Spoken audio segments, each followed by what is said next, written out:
Hi guys, it's Christian And Jess from Butcher True Crime.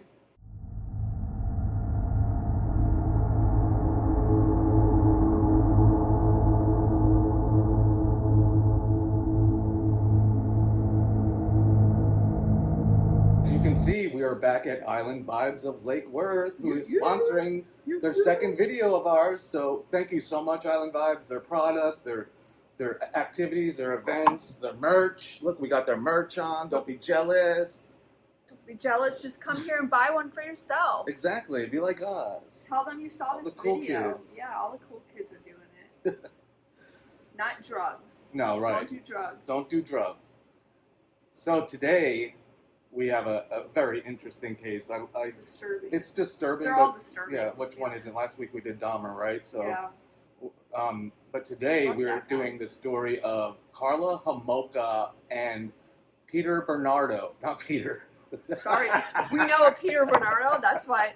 Sorry, Peter, if you're watching this. No relation. No relation. No relation. So he says.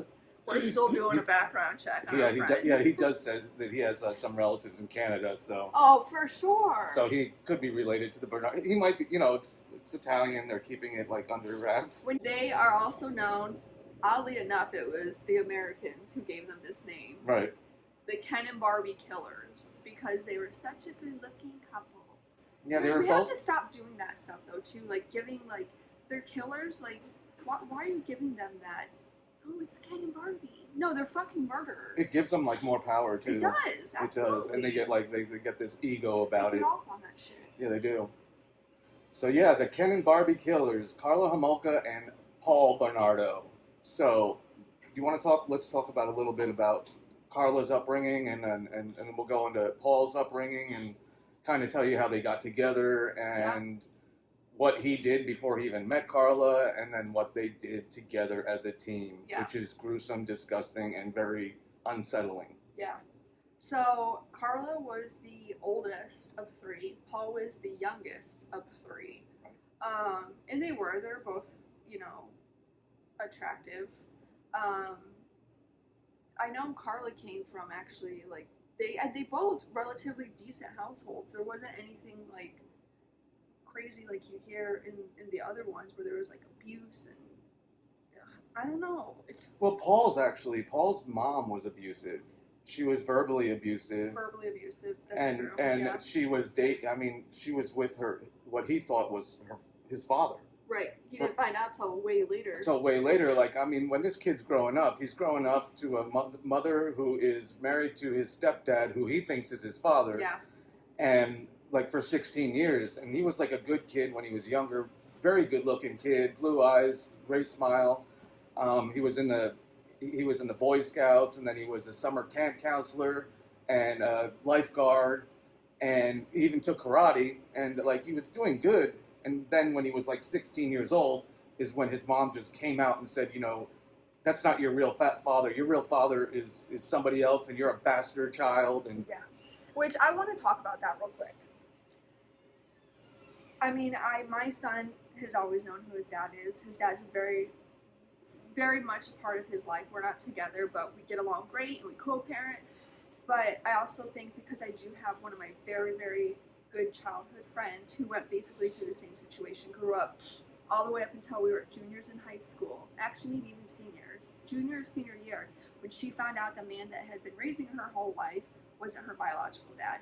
And my personal opinion, because I saw what one of my best friends went through in this situation, that broke her, that hurt her. I shouldn't say broke, she's not broke. But that hurt her very, very much. Right. She very much resented her mom for a very long time, and her technically adopted dad, because he did adopt her when she was younger, but because she never got to have the relationship that was biologically hers to have. Right. And I also think, especially nowadays, this new generation with wanting to know their family tree and DNA testing, I think it's better as parents to get in front of it. Your kids can't ever come back and be like, you lied, you did this, you did that. Just tell them, give them the facts, give them the knowledge, and then be there for them with whatever they want to do with that. Then it's their choice. Yeah.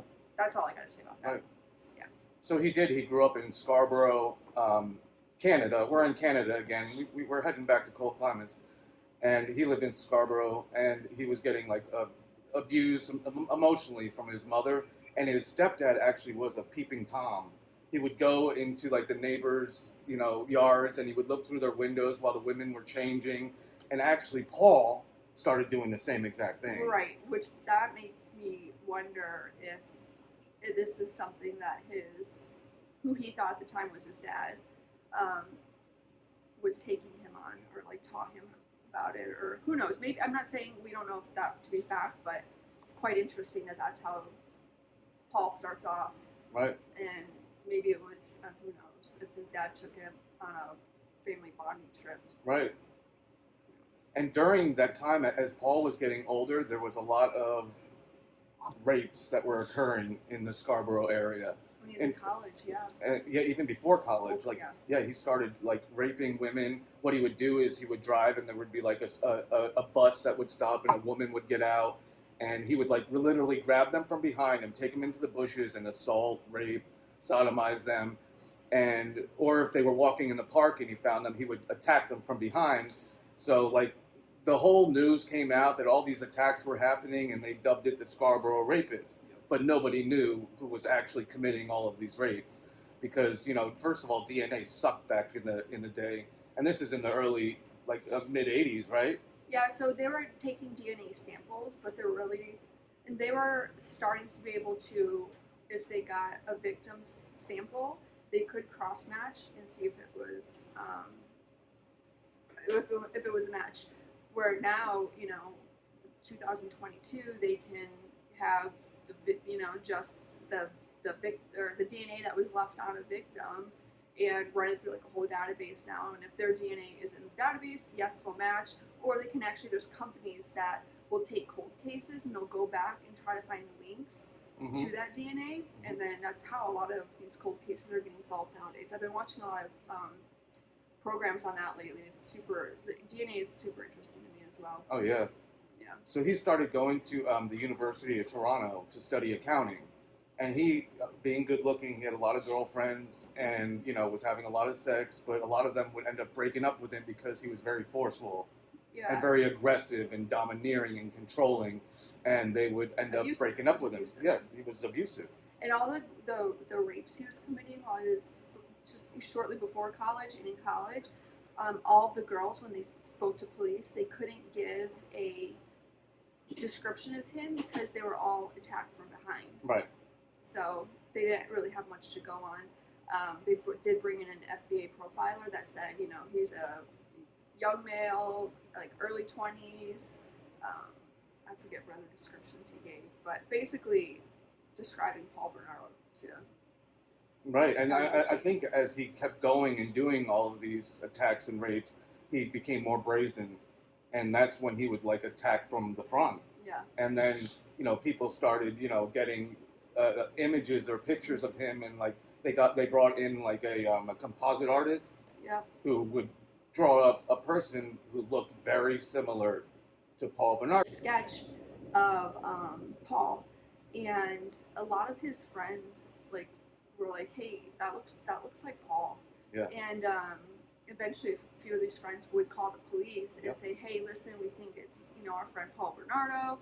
And then after the police got which I feel like they should have gotten 1-2 calls and been like, "Hey, let's go check this guy out." Right. Instead, they waited to get a list of phone calls of people calling saying, "This looks like Paul. This looks like Paul." Right.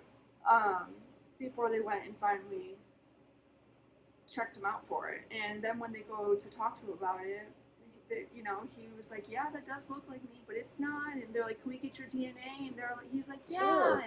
And super cooperative and stuff. And just based on that, the police, they sent off his DNA, but they're like, "Nah, it wasn't him though," because he was cooperating so much. Because killers never cooperate to cover their own tracks. And I think they took 100 DNA samples of 100 different men, anyways, to try to find out who's the Scarborough rapist who's responsible for a dozen, attempted rapes. Right. But DNA, if you look into DNA more, you'll see, especially rape cases, the DNA backlogs in just about every state on rape cases cases is like, I was just telling this Christian the other Couple day, years. years behind. Like, if a woman gets raped, they could have her rapist DNA, or even her rape kit, which doesn't have the rapist. It may have the rapist DNA, may not, whatever. But her rape kits aren't even getting tested till like 1, 2, 3 years later. Basically, close to like when the statute of limitations is up, anyways. Right. They need to start taking rape way more seriously. Right. And then I'll tell you guys a little bit about Karla on the other side, who only lived about 90 minutes away in St. Catharines, Canada. And she was also a beautiful girl, blue eyes, blonde hair. Like she was saying earlier, she's the oldest of 3 girls. And her father was actually used to sell lamps at flea markets for money. So they were a middle-class family, and his mom was actually like an administrative assistant at the St. Catharines Hospital. Now, growing up, you know, she had a lot of friends. She was popular. Everybody go to her house because they had a pool. And she was just all around what appeared to be an all-around just a normal American girl. Yep. And she got involved in like the occult. She started like as people go through their experimental teen years and start dressing funky. Well, she got into like the Ouija board and like seances and would dress up in all black. And I even heard that one of her pets had died and they buried her. And like she insisted on her friend, I wanted to bury her back up. I want to pull the animal back out of the ground and look at it more, because she actually ends up working with animals. So she was like this, like she was like this good girl on the outside, but she had a sinister side to her just by her actions and what she was doing. And she was working at a pet food store, and they had a conference for this pet food store in Scarborough, where the Scarborough rapes were happening, and where Paul Bernardo worked. Yeah. So they were having this convention at this hotel, and her and her friend went down, and they were having like a late night snack or a drink, and she's 17 at the time, and in through the door walks Paul Bernardo, who was 23 at the time. Correct, 5 or 6 years her senior, and he asked if he can join her at the table, and they immediately hit it off. It was like lust at first sight. This is everybody she has been dreaming of, because when she was a little kid, she liked to play with Barbies and princesses, and she always dreamed of like falling in love with this great-looking guy with a good job. And she's like, oh my God, he's here. This is my prince. And they actually went up to her hotel room and had sex. Yeah, well, in before anyone says anything, Canada, the age of consent is 16. So right. While 17, 23.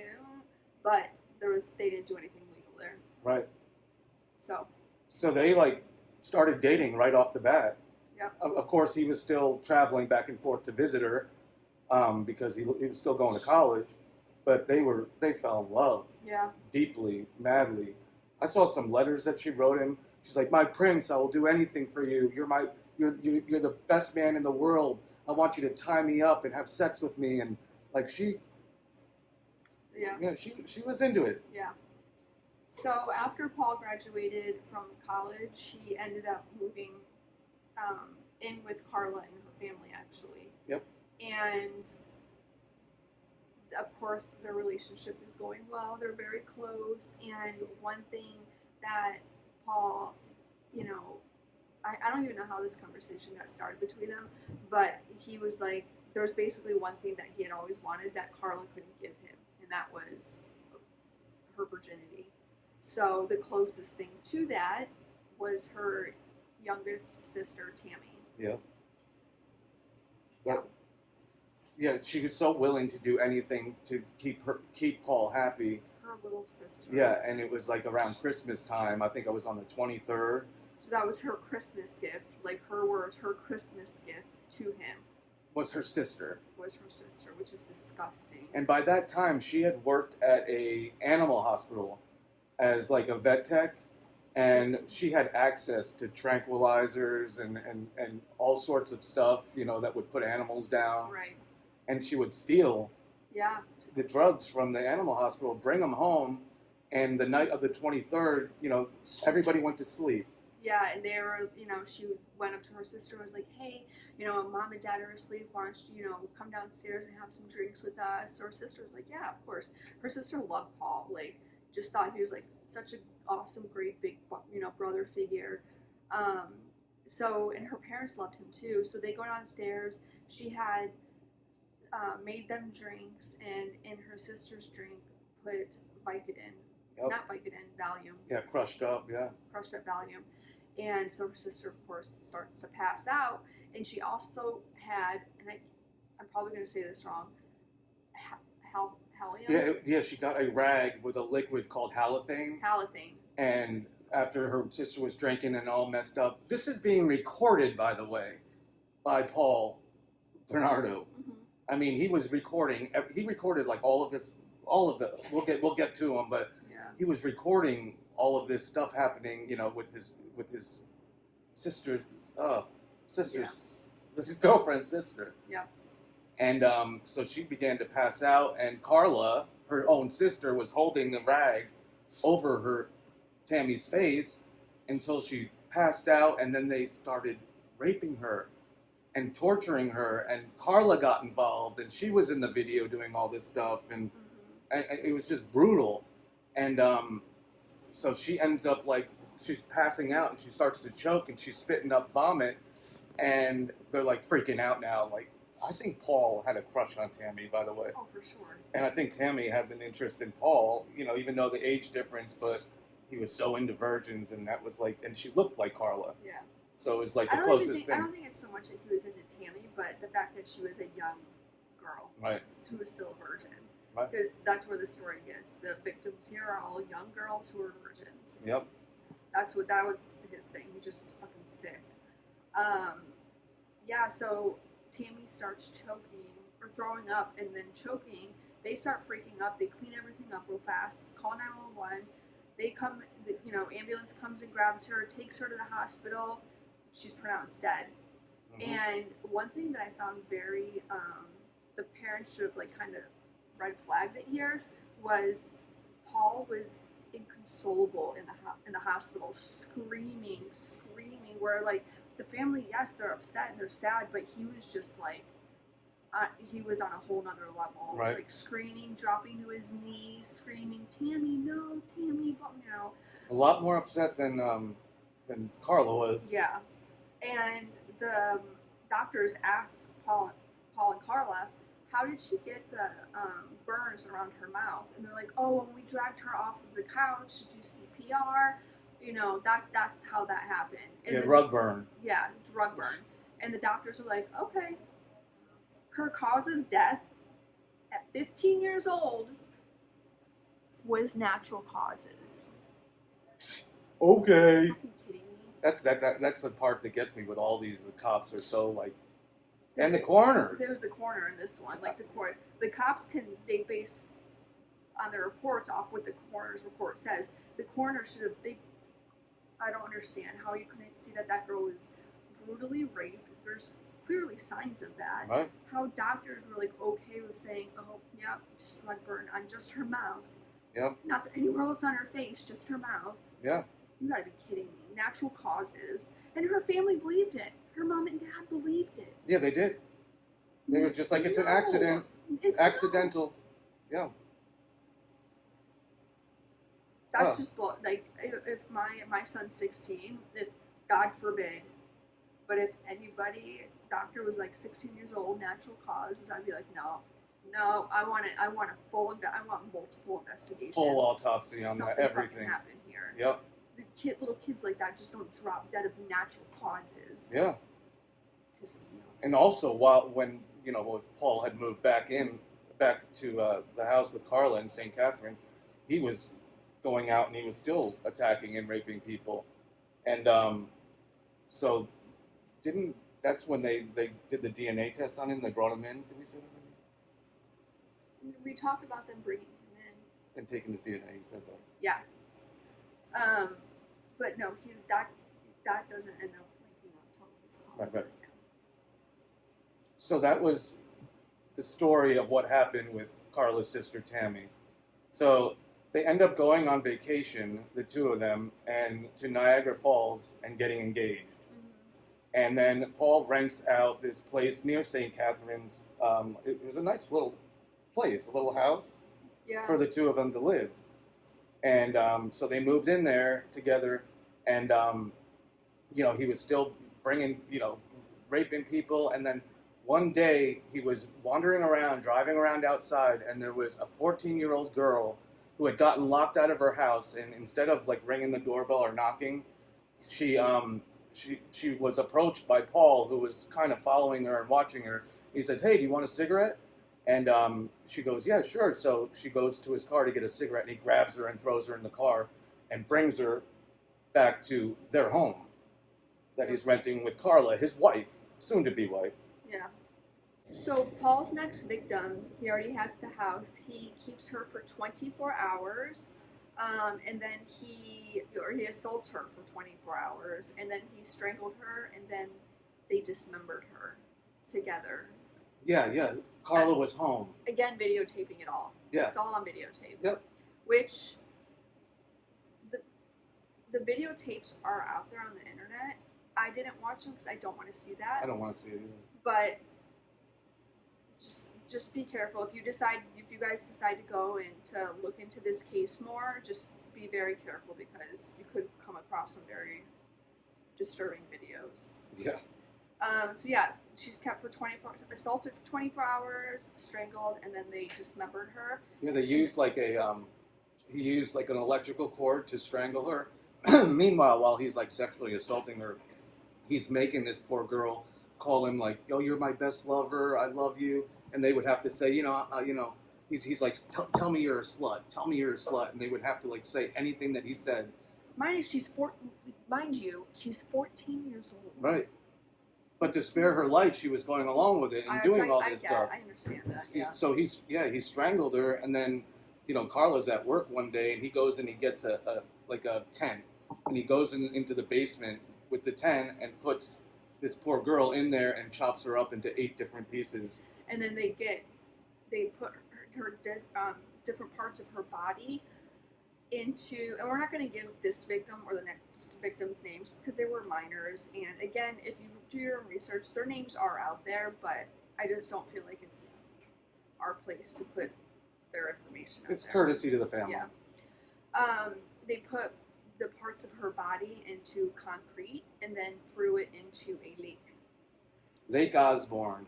Lake Gibson, I'm sorry. There was fishermen out there one day who actually stumbled across one of these bricks that didn't sink all the way to the bottom, or was like in a shallower part, and they realized there was body parts in it, so they called the cops. They it took them a while, but they ended up able to collect all the other pieces. Yeah. And but she was found pretty, her body was found pretty shortly after this assault.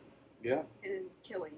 Yeah, it was only 2 weeks. In fact, it was the day they found the bodies, because some of the cement wasn't even hard enough, so like some of the parts of the body were floating to the surface, and Lake Gibson was low at that time.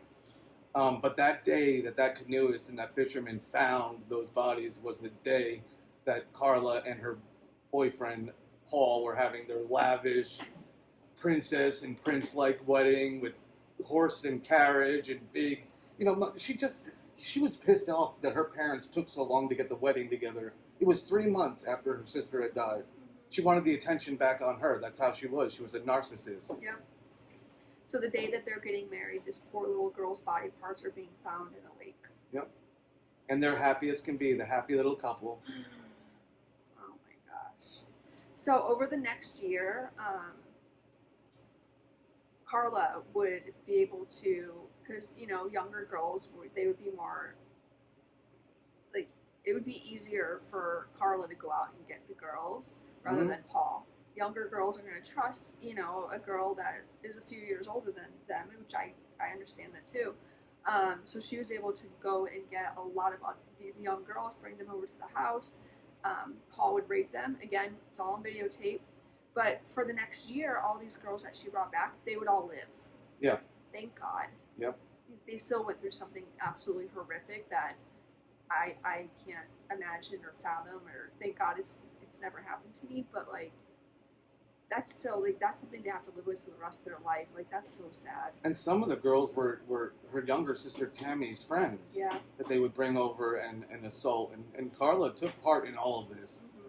You know, later on you'll find out that she acts like this innocent little schoolgirl angel. She's not. She was like the mastermind behind it. Yes. I truly believe it was the mastermind. She knew what her husband's sick desires were, and she just wanted to do anything to please him. So she was planning most of this. Right. Yep.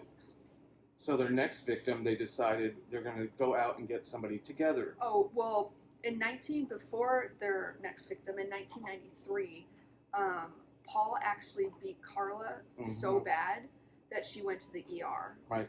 And there's pictures of her face after this beating, and it's pretty bad. Not saying that it excuses everything she's done, it doesn't. It was like with a flashlight, I think. He just totally beat her up. Yep.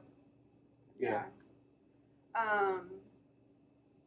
But so, I mean, what he had over her was, if you go and you tell on me, I'm going to tell them all, and I get caught, I'm going to tell them all your involvement in all of this, and you killing your own sister, and he was putting the blame on, her. Right. So scaring her enough to where she didn't want to just run away because she was too worried that something would happen to her and she'd be the next victim. Right.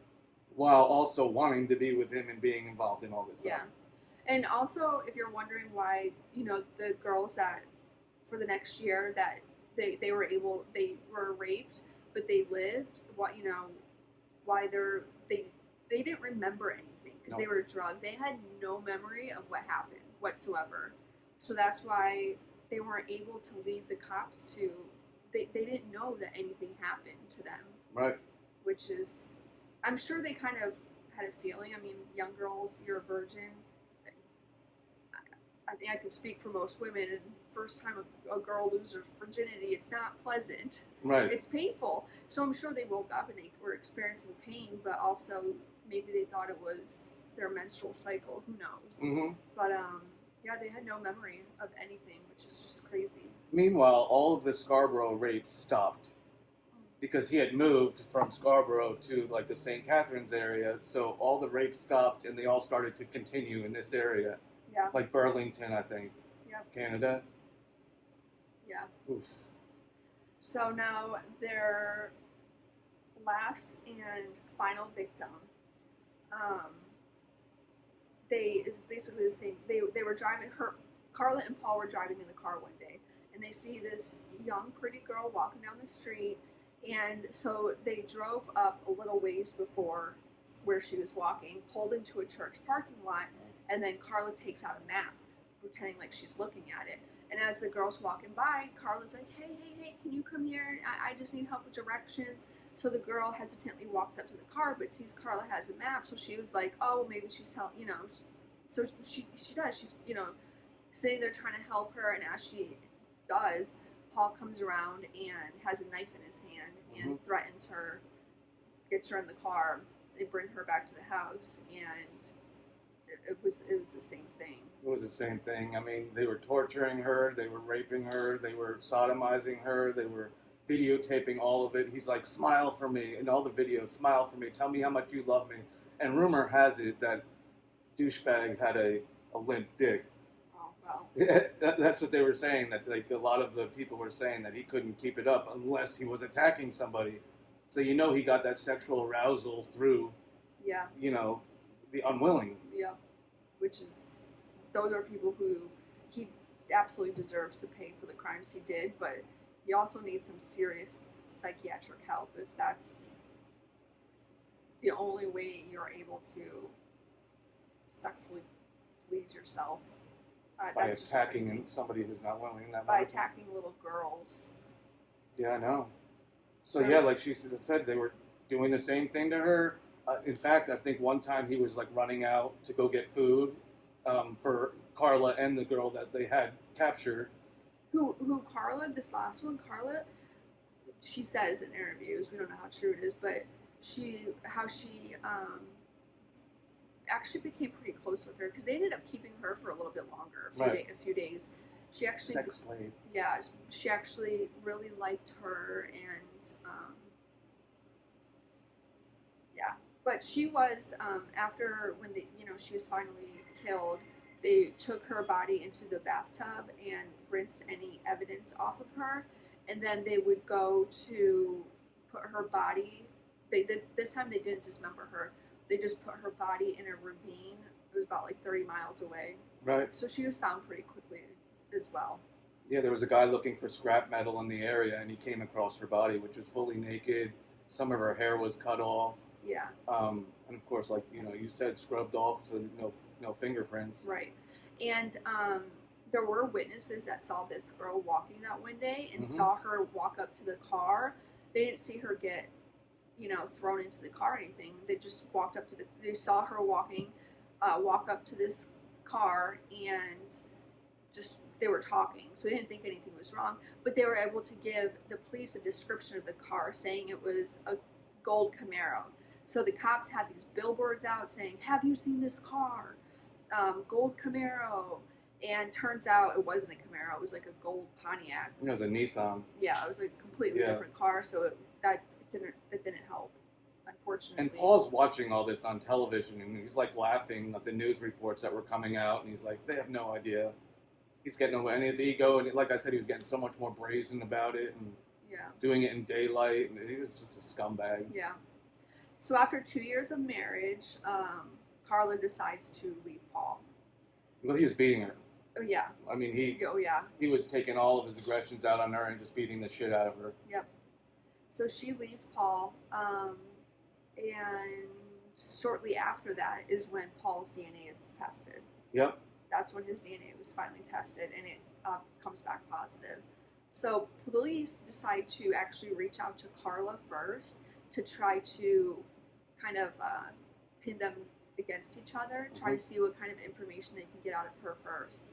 So for like the next 3 days, the police would be interviewing her in a hotel, a local hotel. Right. There's videos of that. But in these videos, she's like talking like this, and like, I'm like this so sweet, and I'm so innocent, and this, that, and the other, and I could take you to the house and show you where he did everything. So they take her to the house, and that's all videotaped too. And she, at one of the days, she's dressed like a little schoolgirl, like in a schoolgirl. I have a feeling that her lawyer told her to act like she was this innocent little girl. And lawyers tell you when you go to court to dress like you're like in a private school, to dress, they tell you to do that. Yep. She probably just took it literally. But so as she's doing this walkthrough, she's like, they go into the bathroom, and she's like, yeah, this is where we washed her body. And then she turns around and she's like, hey, can I ask you a question? Do you know where all my perfume samples were? Because they took everything, and I need to know where my perfume is. Yeah. Then she's out in the living room, and she's like, can I ask you guys a question? Did the furniture get damaged? Because, I really like my furniture. Right. Then they go downstairs to the basement, and she's like, can I ask you a question? She kept saying that. And I'm like, you're doing it exactly how she said it. Oh my God, can I ask you a question? My sister really wants that book. Can I give it to my sister? Then finally, the cop in the interview was like, you can't ask any more questions. Yeah. This is an investigation of a murder scene, and you're walking through around. Where's my perfume? Yeah. Where's my perfume samples? The balls. And then the only time she ever shows any sort of emotion in the interview, interrogations, anything, is when she's talking about Paul. She's like, I left to go run an errand or do something one day. She's like, I came back, and me and Paul had these really expensive champagne glasses that we got, and they were from France. And one day I came back, and Paul had 2 of them out. He was using them with that girl. Yeah. I was so mad. Yeah. She goes, I know it sounds stupid, but I was so mad. And I'm like, your husband's bringing over a young girl to sexually rape, molest, sodomize along with yourself, and you're worried about, like, champagne flutes that you got for your anniversary Yeah. as a present. That's the only time this woman shows emotion. Yeah. Only time. Like, how dare he share the flute, champagne flutes with another woman? That's how you know she's like Mental. A sociopath through and through. Like, Yeah. wow. Yeah.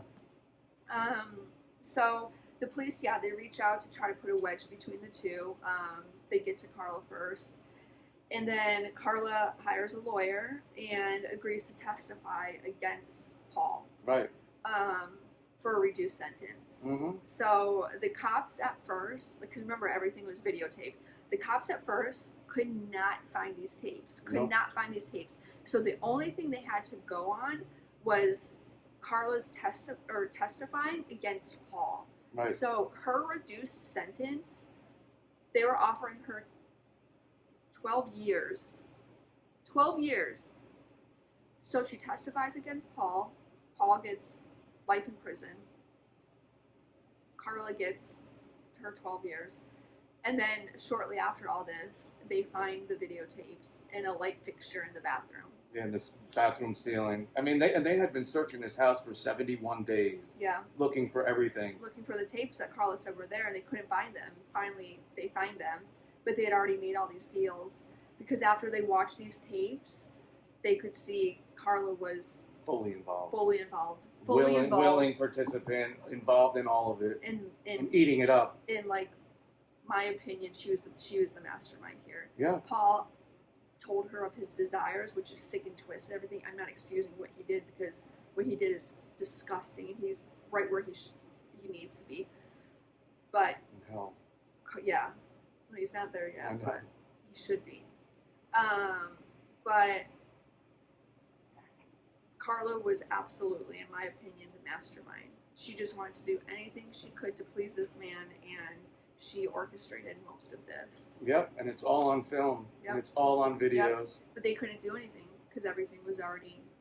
And they already made the plea deal. Uh-huh.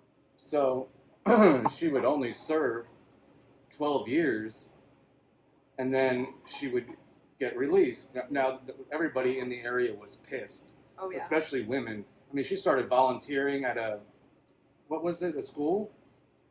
Well, let me backtrack real quick, because Paul was given life in prison, but he was a possibility of parole after 25 years, because in California, in Canada, that's across the board. You could be charged with 25, 30, 40, 50 killings, and you're going to get life in prison, but you always get a possibility of parole after 25 years. Yeah.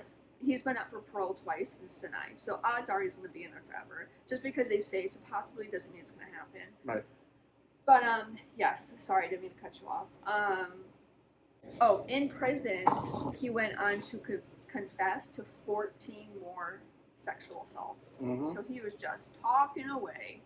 But then he still tries to go and get paroled. Yeah. And he tried to blame it on Karla. Oh, yeah. He tried to pin all of the deaths on Karla. Which I think she was. She absolutely wasn't. She should. She's, let's just say she's not in prison anymore. She served her 12 years, but she should absolutely be in for life as well.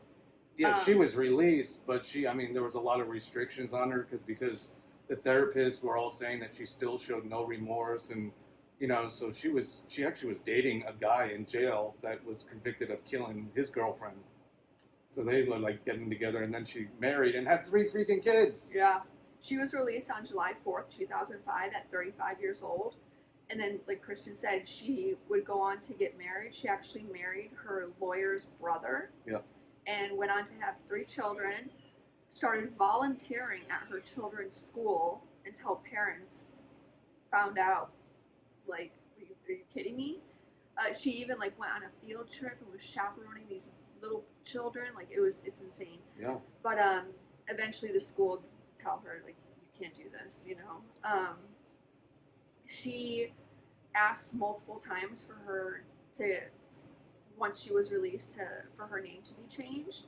And the first couple times they denied it, but then they finally ended up granting it to her, and her new name, because I'm just going to say it, is Leanne Teal. Leanne Teal. Teele. Yep. Yeah, so, I mean, so as of I did read though, as of 2020, she no longer lives with her husband or children. Right.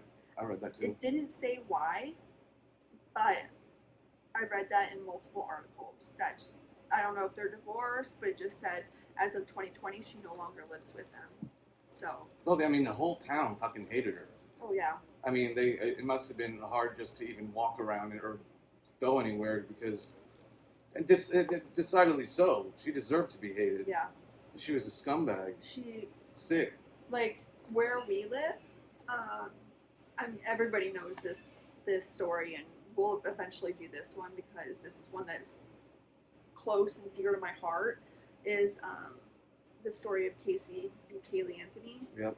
And like Casey Anthony lives like less than 5 miles away from where we are right now. Right. And there's people that see her out in public all the time. I have yet to. I look. I shouldn't incriminate myself on this tape. No, you should. Scratch. We'll delete this. Yeah. But anyways, so I just can't, like, I've had friends that have, like, stood behind her, like, in the grocery store and checkout lines, and I'm like, how did you just not, like, Yeah, want to kill her. Back of the head. Yeah. But, wow. So yeah, Paul spent his life in jail. Well, he's still in jail. He's not dead yet. He just. No. I wish somebody would take him out in jail. They do him in all the other. Those U.S. prisons. I wonder how. Yeah, that's true. Canadian prisons, it might be more strict as to what they're allowed. I know Canada doesn't have the death penalty, and I know even here in America, people have different opinions on how they feel about the death penalty. Mine actually goes back and forth sometimes. Mm-hmm. I don't think people who have gotten it, who have received it, I personally don't think that they should have, like in prison. Like, I also, there's some times where I'm like, yeah, you deserve to die and to die right away for what you did. Mm-hmm. Then other times I'm like, no, I think you should have to sit there for the rest of your life and think about what you did. But then I also remember that most of these murders and serial killers, like, they don't have any sort of conscience or remorse. No, they don't. They don't. So, I don't know. Carla certainly didn't. Hell no. So yeah, she was released, but she had a lot of stipulations on her release. Yeah. She never ever apologized to any of the victims or any of their families. Nope. Nothing. Nothing. And then there was this one video I was watching when she was standing outside of her children's school waiting for them, and like the media is there and they're like videotaping her, trying to talk to her and stuff, and like, Karla, why'd you do it? Mm-hmm. And she's getting all mad and angry, like, how dare you ask me those questions? And Karla Homolka. Yeah. And at one point, when she gets her kids into the SUV, and these reporters, by the way, were nice enough. They didn't show the kids' faces. Children's faces are blurred out because it's not their fault. No. They got a shit bag of a mom. Right. And then Karla turns around and she grabs her cell phone and she's like putting it in their faces, like kind of like a, how do you like it? Yeah. Bitch, we didn't murder people. Yeah, what about the camera? You put in all those innocent girls' faces exactly. while you were attacking and raping them. Not to mention her kids now have to grow up with, like, that label, that stigma. That of what their mother did. Right. Wild. But yes, that was the story of the Ken and Barbie killers, Karla Homolka and Paul Bernardo. Who's related to Peter Bernardo. Woo! Woo! DNA test should be here soon. We'll let you know when we get the results. Thank you, Island Vibes. Yes. We'll link their information on the bottom of our video. Please follow us on YouTube, TikTok, Instagram. It's Butchered True Crime. Butchered_True Crime. _True Crime. And if anybody has any sponsorship deals or they want to reach out for like a video request, like videos you want to see us do, you can email us at butcheredtruecrime@gmail.com. Yeah, we love promoting small businesses, so yes. We would be delighted to film at your establishment. And even if you're not in the state or local, we can still promote it for you. Absolutely. So thank you to Island Vibes. Thank you for this great merch. Thank you for your awesome kava. You. And we'll probably be returning here shortly. I'm thinking We got to go a little Halloween theme next week. What do you think? Yes. Yes. We're gonna go there. Go where? Oh, Halloween. Yes. Yeah. Our next one. Yeah, we're gonna do some fun little Halloween videos for you. Yep. So, like we always like to say, you're welcome. Choose better partners too. And DNA test all of your friends. When you meet them and they look normal and they're hot and they're sexy and they're put together right, DNA test them saliva or something before you befriend them, because you just don't ever fucking know. Because we're gonna put pictures of these people while we show the video, and we'll show you how normal they look like, along with most of the other crazy serial killers. Bye guys. Bye I'm guys. sorry for him. Ooh, he's a weirdo. He's so weird.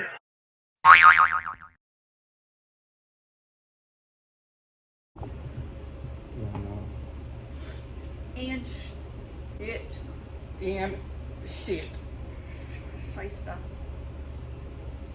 Shit, Scheisse.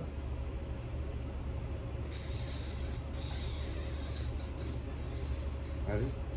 My whole life, What? I had Ken and Barbies. This story fucked it up for me. I don't look at Ken and Barbies the same. No, I don't think you ever will. And you know, my brothers used to rip the heads off my Barbies and like hide them around the house. Well, that's. He gets here later and he drinks out the straw. Remind me to grab it. We should put some halcyon in it or something. We're not gonna drug him. Oh, okay. I thought we were going to do a I'm real talking life about DNA reenactment. testing. I'm not doing time for you. I will roll on you. Oh, you will? Oh, for sure. You'll get 12 years and I'll end up in the slammer forever. Yeah, exactly. I hope he comes by before we're done filming. So He we was can here interview- before. Shoot! This is going to take hours. I know. We won't make. Okay. All jokes aside. Christian's not here. I don't even like him. He's a bitch. I'm just kidding. I love him.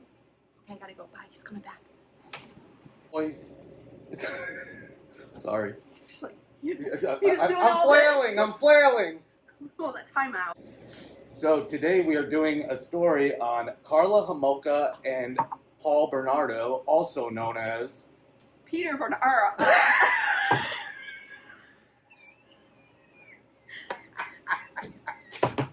So blow me. I mean,